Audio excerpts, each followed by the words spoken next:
दोस्तों, दिल्ली के मुंडका में स्थित सतलोक आश्रम के बाहर अब अंधेरा बीते दिनों की बात हो गई है। यहाँ हाल ही में एक शानदार हाई मास स्ट्रीट लाइट लगाई गई है, जिसका उद्घाटन इलाके के सांसद योगेंद्र चंदोलिया और विधायक गजेंद्र दराल ने मिलकर किया। नमस्कार दर्शकों, अभी आप देख रहे हैं सतलोक आश्रम न्यू दिल्ली से ये वीडियो। और अभी सतलोक आश्रम के पास यहाँ पर एक बड़ी स्ट्रीट लाइट लगाई गई है, जो कि यहाँ के सांसद हैं। ये हैं सांसद योगेंद्र चंदोलिया और गजेंद्र दलाल विधायक, जो भी आज इस सतलोक आश्रम के पास जो एक बड़ी स्ट्रीट लाइट लगाई है उसका उद्घाटन करेंगे। बाकी की पूरी जानकारी अभी आपको थोड़ी देर में देंगे। तो अभी सतलोक आश्रम के पास बड़ी लाइट जो है यहाँ पर अभी उद्घाटन किया गया है। सांसद जी आए हैं, विधायक जी आए हैं। एक बार यहाँ पे जो आज ये कार्यक्रम था इसकी एक बार बेसिक जानकारी डालते हैं। नमस्कार सर। नमस्कार सर, आज जो यहाँ पर स्ट्रीट लाइट का अभी आपने एक बड़ी लाइट का उद्घाटन किया है, एक बार इसके बारे में थोड़ी जानकारी दीजिए। ये हाई मास लाइट का उद्घाटन किया, यहाँ आवश्यकता थी। सतलोक आश्रम के अंदर हजारों लोगों का आना जाना होता है, ये मुख्य रास्ता है। और अभी हमारे विधायक जी बताएंगे, इस रोड को भी उन्होंने पास करा दिया है। ये रोड भी पक्की बनेगी और सतलोक आश्रम के लिए जो भी आवश्यकता होगी, जैसा यहाँ का निर्देश आदेश होगा, सो पालन किया जाएगा। विधायक जी से बातचीत करें, क्या कहना चाहेंगे सर आज सतलोक आश्रम संत रामपाल जी महाराज के यहाँ पर जो है? सबसे पहले तो मैं अपने आदरणीय सांसद जी का बहुत हार्दिक से आभार और धन्यवाद करता हूँ कि आज इस मुख्य मार्ग पर ये रोड रसूलपुर गांव भी जाता है। और यहाँ पे लाखों की संख्या में यहाँ पे जो है वो संगत आती है। और हमारे इस क्षेत्र का मैं तो कहूँगा कि एक सनातन की पहचान। और आज हम सबका सौभाग्य कि हमारे आदरणीय सांसद जी के फंड के द्वारा ये हाई मास लाइट जो लगी है, ये यहाँ पर जितने भक्त आते हैं उनके लिए भी, और जो यहाँ से गाड़ियाँ जाती है रसूलपुर गाँव के लिए, ग्रामीण लोगों के लिए, उन सबको सुविधा मिली है। साथ में मैं आदरणीय सांसद जी धन्यवाद करता हूं कि उनसे प्रेरणा लेके इस रोड का जो है लगभग 2.25 करोड़ रुपए के आसपास बजट आ गया है। ग्रेव 4 हटते ही ये सब साक्षी बनेंगे, नारियल टूट के ये रोड भी बनना शुरू होगा।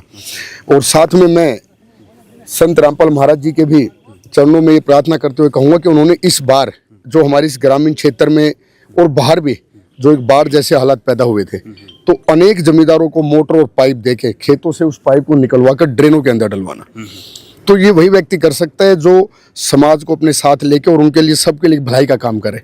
और आज ये सबको दिखता भी है।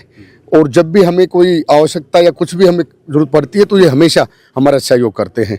और यही हमारे सनातन धर्म की पहचान है कि हम सभी को इकट्ठा करके संगठित करके, और आज ये जो सतलोक आश्रम मेरी मुंडका विधानसभा में कैसा पवित्र स्थल बन चुका, जिससे हर कोई जुड़ना चाहता है, क्योंकि जो भी जरूरत उसकी होती है प्रयास करते हैं और अच्छे विचार लेके यहाँ से वो निकलते हैं।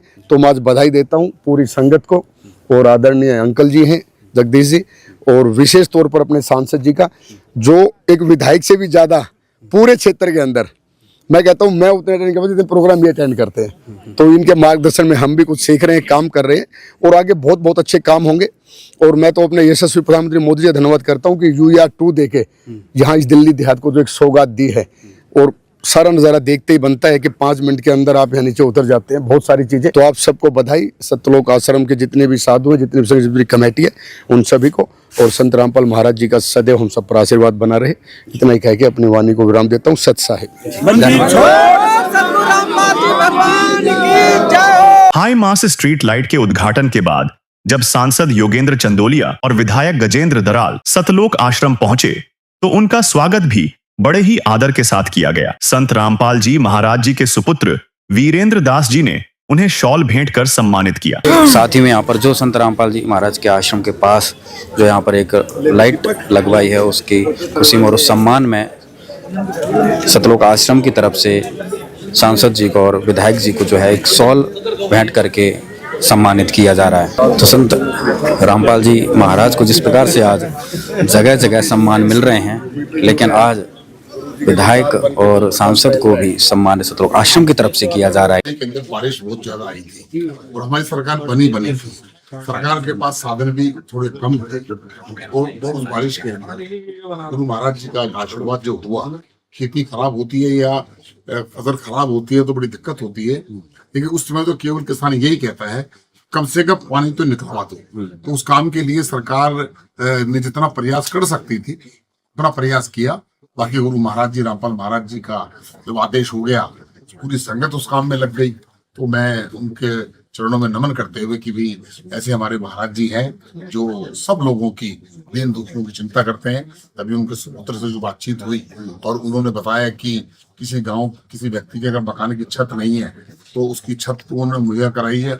सबसे जो गरीब जो लोगों के लिए सबसे बड़ा जो रास्ता है वह महाराज जी का द्वार है, जहाँ खुलता है, जहाँ पर सबसे अंतिम व्यक्ति को, गरीब व्यक्ति को भी आकर यहाँ पर उनको स्थान मिलता है। तो मुझे लगता है कि ये गुरु महाराज जी की कृपा है, आशीर्वाद से इतनी संगत पूरे के अंदर अभी हर जगह हर स्टेट के अंदर लाखों लाखों न्यायी उनके हैं। तो उन सबको भी प्रणाम करते हुए कि वह भी गुरु जी के आदर्शों पर, उनके नियमों को पालन करते हुए बिल्कुल एक सादा जीवन वो व्यतीत करते हैं। तो ये बहुत अच्छी बात है कि वरना तो सरकारों को और लोगों को समझाना पड़ता है कि भाई इस चीज का दुरुपयोग होता है, इसको मत कीजिए।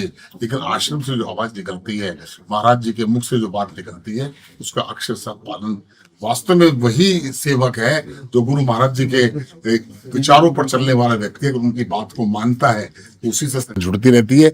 इसीलिए पूरे देश में लाखों लाखों लोग हर स्टेट के अंदर गुरु महाराज जी के साथ हैं।